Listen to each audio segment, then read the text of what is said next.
Damjan, as an entrepreneur, a founder, an educator, a cyber professional, and you have all the tabs, I'm curious, what are some lessons that you can share about kind of that cybersecurity startup space?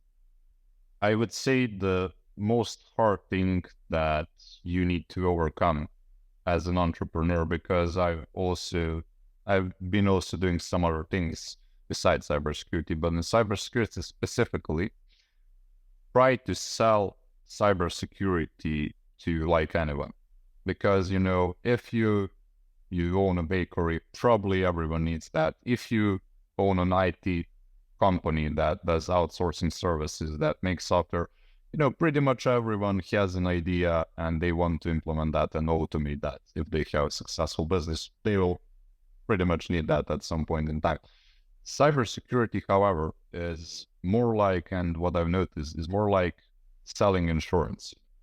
Because if you don't need it, that's fine. But if you need it, it's already too late. And those jokes around LinkedIn, Twitter, okay, we had a breach, now we have a budget like this, and before that we had a few pennies to spend on cybersecurity.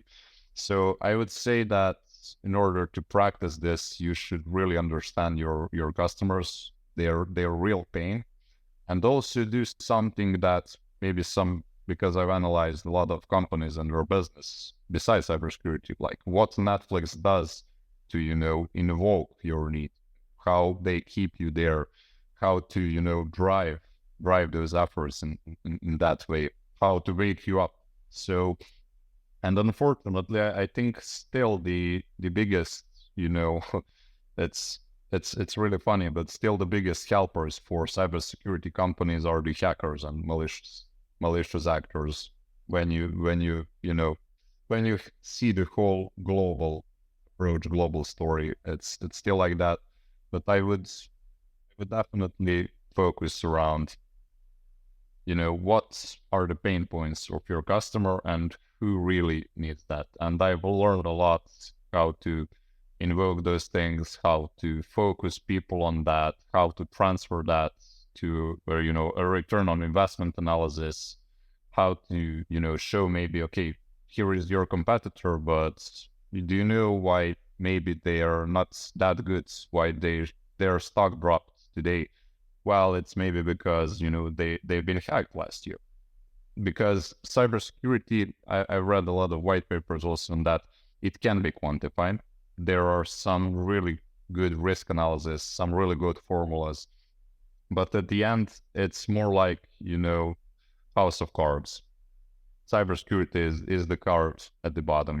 When you just take it out, maybe nothing will happen, but if something happens, the whole house will drop. So I think I've learned a lot in those entrepreneurship style, how to sell that specifically. And it's not just about customers, it's also about investors, because at the end of the day, if you understand your customers and if you have customers and if they are willing to pay, at the end of the day, it doesn't matter if you have help from the bank, from, friends and family, from the investors, just make great product specific to the needs of your customer, not what you think. So that's another thing that I had to overcome, because of course I'm not the smartest person ever or in the room on many occasions. So it's not important what I think, it's important what the customers need.